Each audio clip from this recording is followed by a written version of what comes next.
O Congresso pode analisar uma PEC que propõe a derrubada de decisões judiciais do Supremo Tribunal Federal. Na prática, a medida tornaria o Congresso um tipo de revisor das ações do STF. Vamos falar agora com o deputado federal Domingos Sávio, do PL de Minas Gerais, que é justamente o autor dessa proposta que já tem levantado polêmica entre os parlamentares. Deputado, boa noite. Obrigado pela presença aqui no Jornal Jovem Pan. Boa noite. Cumprimentar todos vocês, Vitor, Kalina, Alfredo, Rodrigo e meu amigo Ricardo Salles. Bom revê-lo. De fato, nós estamos colhendo a assinatura para uma proposta de emenda à Constituição que, na verdade, ela não nos coloca como um revisor, mas ela tem um propósito muito claro: resgatar o equilíbrio entre os poderes. O que a gente tem observado é que, pela ausência desse equilíbrio, a gente já começa, inclusive, a ter um ambiente de desarmonia.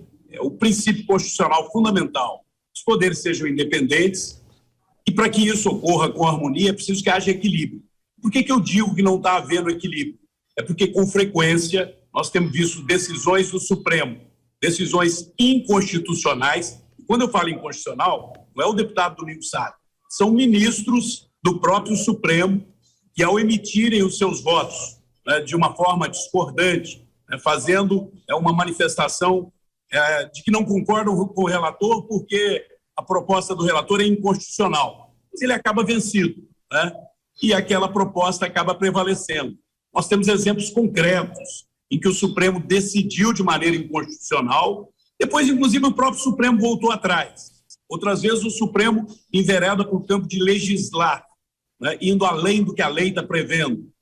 E isso tudo fere a própria Constituição. O que eu estou propondo não tira prerrogativas do Supremo, apenas estabelece que, quando o Supremo tomar uma decisão, ela não for por unanimidade, e nós tivermos ali claramente um voto que indica que o próprio ministro do Supremo indica que ele vê inconstitucionalidade na decisão, o Congresso Nacional possa rever essa decisão, mas não é vulgarizando, é com um quórum altamente qualificado.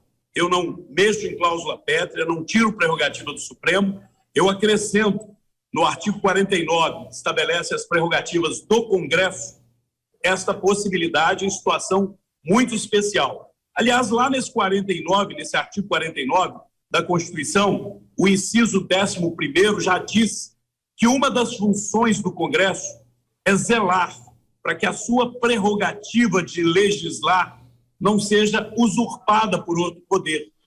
Então, quando o Supremo legisla, toma decisões que não estão na Constituição, aí é óbvio que é preciso alguém ter a possibilidade de rever isso. Hoje, você pode ter uma decisão, às vezes até monocrática, de uma turma do Supremo, 3-2, 3 votos, decidiu algo. É inconstitucional. Você não tem a quem recorrer, só se recorrer a Deus. E isso não é razoável. Então, eu acho que é preciso resgatar o equilíbrio dos poderes. Não vai aí nenhuma provocação ao Supremo, a iniciativa não partiu de nenhum outro líder, partiu de uma reflexão minha. Eu estudei Direito Constitucional, eu me pós-graduei em Direito Público, e a partir disso eu entendo que a nossa Constituição precisa ser aperfeiçoada até para preservar a harmonia dos poderes. Aqui no nosso debate, se vocês me permitirem, eu poderei elencar decisões equivocadas do Supremo e que geraram problemas para a sociedade e que não houve a quem recorrer. Depois o próprio Supremo voltou atrás e mudou a decisão que tomou e que trouxe prejuízo para a sociedade por não haver esse princípio na Constituição de que, quando essa decisão não é unânime, já tem um voto discordante lá dentro, ou 2 ou mais. Ora, é preciso que haja uma possibilidade de ser revisto, sob pena de começar a criar esse atrito entre os poderes, esse ambiente de desarmonia.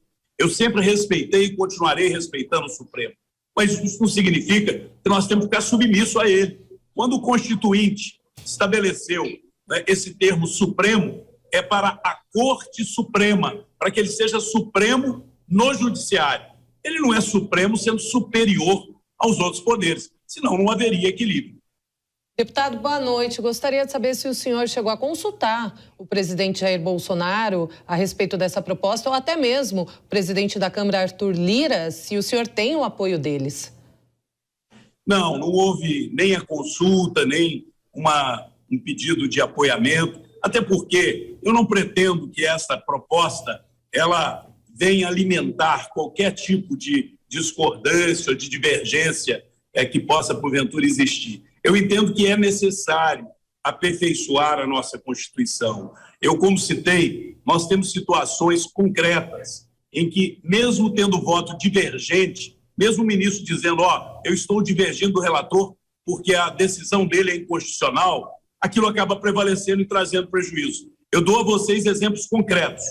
No passado, há coisa de 20 anos, no final da década de 90, o Congresso Nacional aprovou a cláusula de desempenho, a cláusula de barreira.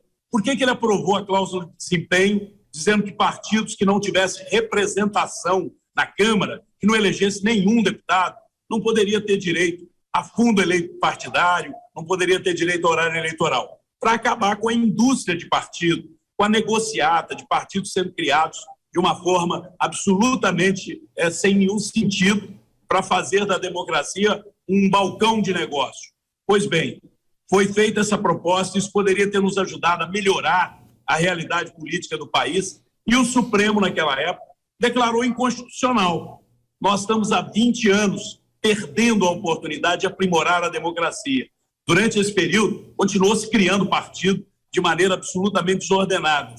Agora, há 4 anos, na legislatura passada, nós voltamos a apresentar essa proposta, ela foi aprovada, aí o Supremo reconheceu. Teve ministros, como o ministro Gilmar Mendes, que disse, no passado, nós erramos ao dizer que era inconstitucional. E ao errarem, prejudicou o país. O caso, inclusive, da prisão em segunda instância é notório. O Supremo primeiro disse, pode prender depois de condenado em segunda instância. E, obviamente, pessoas foram presas, até o ex-presidente foi preso. Depois de que isso provocou tudo, e passa um tempo, o Supremo diz, não, agora não pode prender em segunda instância, nós erramos lá atrás. Ora, estamos aí em vias do Supremo tomar uma decisão de novo ao arrepio da Constituição. A Constituição de 88 trata a questão do marco regulator, do marco temporal para trazer a definição de reservas indígenas. A Constituição trata isso de maneira clara, que são áreas que estão ocupadas pelos indígenas na promulgação da Constituição. E o Supremo já julgou isso. Na decisão sobre Terra Raposa do Sol, lá em Roraima, o Supremo decidiu que não se pode demarcar novas áreas indígenas, a não ser que elas já estivessem ocupadas quando promulgou a Constituição. Já foi julgado. Agora estão lá para julgar de novo e, de repente, podem decidir que não. Olha, agora se quiser demarcar uma nova área indígena, pode-se dizer que ela é necessária, que ela já foi ocupada há décadas e décadas atrás. Isso pode gerar uma instabilidade, até eu diria, uma verdadeira guerra civil no campo. E não se poderia fazer nada se o Supremo tomar essa decisão. Ora, se tiver que tomar qualquer decisão inovando a Constituição ou a legislação, cabe ao Congresso Nacional fazer isso. Então, a minha proposta é, quando o Supremo decidir de maneira inconstitucional e que tendo pelo menos um voto divergente, e esse voto divergente demonstrar que é inconstitucional a decisão, caberá uma possibilidade de revisão pelo Congresso, mas não vulgarizando, com uma maioria absoluta, metade mais um da Câmara, metade mais um do Senado, para propor a revisão. Olha que hoje nem emenda constitucional exige isso. Eu estou propondo um quórum altamente qualificado. E depois só aprovar isso se de fato tiver 3/5 na Câmara e também 3/5 no Senado, ou seja, maioria constitucional. É algo muito sensato, muito sereno, para evitar esse ambiente de desequilíbrio entre os poderes, onde com frequência o judiciário está legislando, está indo além do que a legislação prevê, invadindo a prerrogativa que é do Congresso. Afinal, o poder emana do povo e deve ser exercido em nome do povo. E quem foi eleito é que deve legislar. O Supremo está indo além da sua função de julgar.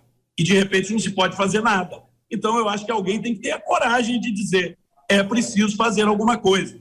E eu acredito que é meu dever fazer isso, até pela experiência que tenho, 7 mandatos de vida pública, não tem problema com o Supremo, respeito o Supremo, não tenho nenhum processo no Supremo e não estou seguindo orientação de nenhum líder. Espero até que os líderes me apoiem, porque passou da hora do Brasil reestabelecer esse equilíbrio dos poderes, até para haver harmonia entre os poderes, para não ficar esse ambiente. O Supremo erra, e não tem a possibilidade de corrigir o erro, então fica se julgando a população contra, ou a própria população vai para a rua com cartaz, que eu fico indignado de ver. Vamos fechar o Supremo. Isso é absurdo. Não tem cabimento um negócio desse. Nós temos que respeitar o Supremo e valorizar. Agora, o Supremo também tem que agir dentro dos limites da lei. Muito bem, ouvimos aqui então o deputado federal Domingos Sávio, do PL de Minas Gerais, autor dessa PEC, e certamente vamos voltar a nos falar, deputado, durante a tramitação dessa proposta. Infelizmente, hoje nosso tempo está esgotado, mas quero agradecê-lo muito aqui mais uma vez pela presença. Boa noite, até uma próxima. Boa noite, obrigado pela oportunidade, estou à disposição.